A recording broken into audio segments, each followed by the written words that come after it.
For the next 31 days on the FCPA Compliance Report, we're going to be bringing you a daily tip, strategy, or idea that you can use to improve your program. Here's your host, Tom Fox, the Compliance Evangelist. This month's sponsor of 31 Days to a More Effective Compliance Program is Affiliated Monitors. Founded in 2004, Affiliated Monitors provides professional, independent, integrity monitoring and ethics and compliance assessments nationally and internationally and across almost all industries.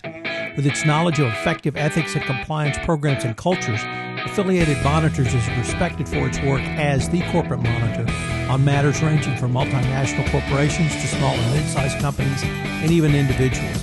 Having served in over 750 monitorships, no one has more experience as an independent monitor than the team at Affiliated Monitors. For more information on how an independent monitor can help improve your company's ethics and compliance programs, visit this month's sponsor, Affiliated Monitors, at www.affiliatedmonitors.com. Hello, everyone. This is Tom Fox, and today I'm extraordinarily pleased to have with me Vin DiCianni, founder and CEO at Affiliated Monitors. And we're going to talk about something that I don't think gets near enough play in the compliance community, and that is culture as a foundational internal control. So, Vin, with that incredibly long-winded introduction, first of all, welcome, and thank you so much for visiting me on this topic. Good to hear from you, Tom. So, Vin, can I just start with what are your thoughts around culture as a foundational internal control? Yeah, as you and I've talked about, I think it's a great topic.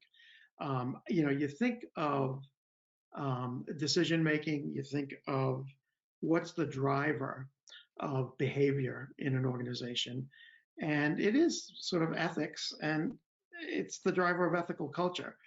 And the way I think of it, and it just comes from experience in talking with people in some of the cases that we have monitored, that sometimes they are facing that ethical dilemma.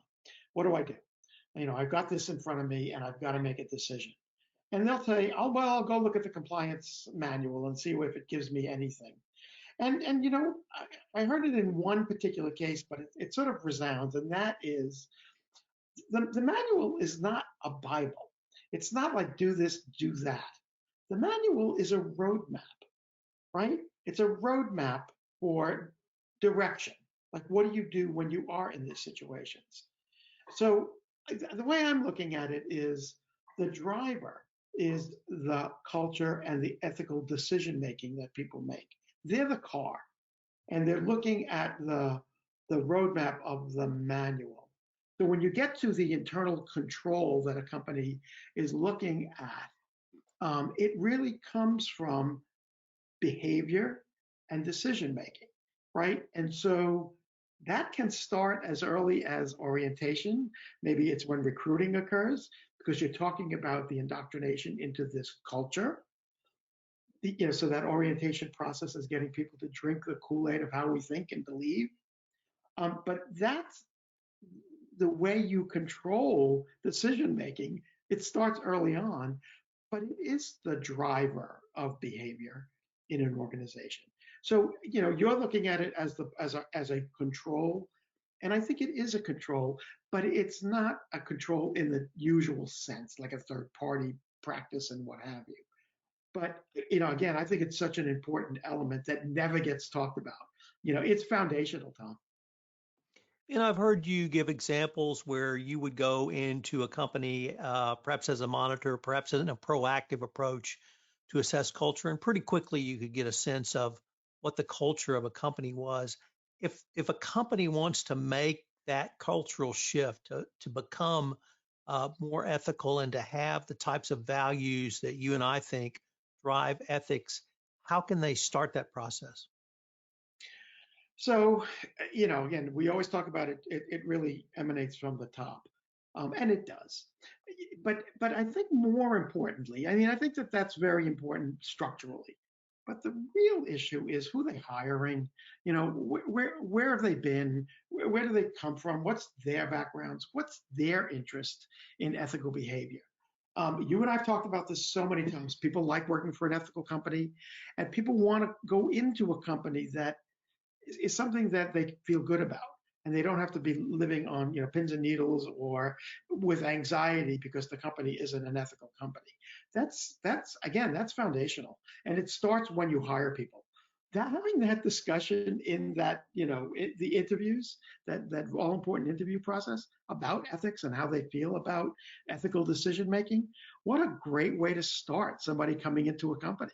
And if you want to be transparent and you want to have people open in terms of communications and all of that, that's where you start. So again, I think that that's an important consideration for a company when it wants to change behavior or emphasize its behavior. Start it at the hiring process, because those are the next generation, right? And I've heard you now talk about culture at the top. I've heard you talk about culture of potential employees and employees coming in through the hiring process. What about the middle management? How do you see their role in not only communicating culture, but also fostering an appropriate ethical culture? So I think it has to be more directed, because these people that have been at the company for a while, let's assume that, right? And you can't just throw culture and the words culture and all of the the beautiful language around it and the idealistic considerations at people. It's and they're making parts, or they're working on a contract specification. That's not going to be helpful. But what I think is going to be helpful is, let's say you create an internal control. And it might be, I'm going to use an example. We work with a company and they created a decision-making process called the authority matrix. And basically it was a process of spending where people had certain authority, but then they had to go above themselves, above their position to get authority for higher spending. And then it really worked up the channel.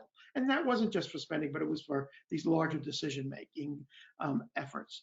And the way they sort of indoctrinated people, so it became part of the culture, was through really 3 or 4 different ways of doing it. And I think it's a good way just of changing culture generally through an internal control. One is they educated everybody. So everybody understood this matrix, this is how it works. Beautiful, theoretical. Then they did some answering of questions like, why are we doing this? What's the importance of it? And they were educated on, well, this could protect us from a corruption activity in a different situation where people are bribing people and spending money. So once they had a fundamental understanding of the why we're putting the control in place, that was that next step. Then you try it out. Let's put this in place. Let's see how it works. There's going to be mistakes. Let's work out the kinks. Let's, use it for this decision making at this level for a period of time. Then, and this is where it works, then after it is fully implemented and people buy into it because they now understand why we're doing it, they see the benefits of it, it gets into the bloodstream. And when it's in the bloodstream, that's when you have an ethical sort of change in terms of how they think about things. Tom, I think that's one way of creating a sort of a change at that level. Then many of the strategies, tools, or techniques we might consider to implement a best practices compliance program, it seems to me you're talking about using many of those tools to actually go more foundational to culture. Would that be a fair assessment? Absolutely. When we do the assessments that we do, sometimes we call it at a high level, and we're looking at the program as written. But that's one thing. The reality is, lots of companies have really strong written programs. Is it taking foothold, within the company? That's what we like to look at, and that's where I think the company that's hired us gets the sort of the biggest bang, is whether or not their program is effective. Right? And effective is not just, oh, I read it and I signed off on it. Oh, I think it's a good thing and I got training. It's, do you live it? Do you live the values? Do you live the sort of aspirations that the company wants you to live? And do you start thinking, and acting and making decisions, in that fashion? I think it's, the value of that is almost invaluable, right? For a company to have people to think that way. And unfortunately, we are near the end of our time, but I was wondering if you might have three key takeaways for our audience on culture as a foundational internal control. Yeah, so as we mentioned, it really does have to start at the top. There has to be buy-in by senior leadership in the organization that they want an ethical company. If they don't want an ethical company, then don't do it. But if they do, that's where you start. And then, drilling down, as I said, for the second takeaway is hire ethical people. Hire people who, aspire to the same types of goals, missions, and have the same beliefs that you have as a company. Find them. They're out there and have that conversation. And the third is the best way to sort of change behavior within the organization structure is to create this sort of process as I was describing of create an internal control that you want to implement and do it so it becomes part of everyday life and conversation within the company so that you get buy-in. Well, Vin, now unfortunately we are at the end of our time, but I wanted to thank you for taking the time to visit with me on this topic. Thanks, Tom.